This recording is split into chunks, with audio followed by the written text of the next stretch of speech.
Eunhae stood in the doorway of her new and noisy classroom. She was relieved that the kids on the bus had gone to other rooms, but her face still felt red. "Aren't you going in?" asked a curly-haired boy with lots of dots on his face. "You're the new girl, right?" he asked cheerfully. Eunhae nodded, and before she could walk away, the boy touched her hand and pulled her through the door. "Here's the new girl," he announced so loudly that the teacher, Mr. Koskos, almost dropped his glasses. Mr. Koskos thanked him and greeted Eunhae. "Please welcome our newest student," he said to the class. She and her family just arrived from Korea last week. Eunhae smiled broadly and tried not to show her nervousness. "What's your name?" someone shouted. Eunhae pictured the kids on the bus. I haven't picked one yet," she told the class. "But I'll let you know by next week." As Mr. Koskos showed her to her desk, she felt many round, curious eyes on her. "Why doesn't she have a name?" she heard someone whisper. "Maybe she robbed a bank in Korea and needs a new identity," a boy replied.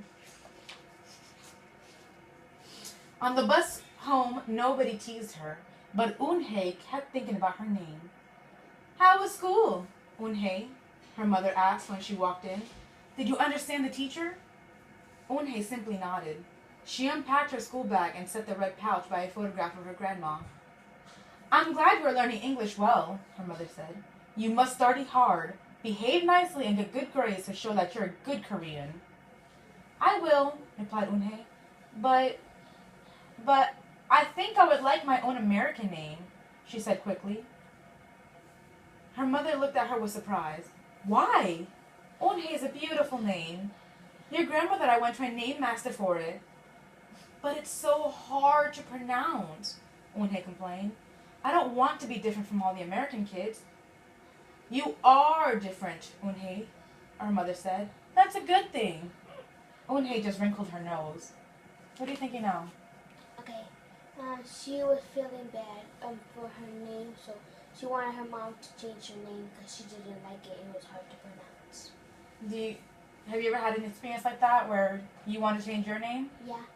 Why? I don't know. It feels like people be calling me sometimes. Like Charles, like it's feeling like they're teasing you and for your name, and you want to change it because it feels like you're an embarrassment. So you feel embarrassed sometimes? Yeah. Okay. Well, then you know how Eunhae feels. Right? Yeah. Feel a little embarrassed. Later that day, Eunhae and her mother went grocery shopping in their new neighborhood. They passed Fideli's Falafel, Tony's Pizza, and Dot's Deli. A big graffiti-painted garbage truck roared like a lion as it took off down the street. Nothing sounded or looked familiar until they got to Kim's Market. The sign was in both English and Korean. Kim's Market. Her mother picked up cabbage to make kimchi, Korean-style spicy pickled cabbage, and other vegetables and meat. She also found some seaweed, Eunhae's favorite for soup. It made Eunhae smile. "Just because we moved to America," her mother said, "doesn't mean we stop eating Korean food."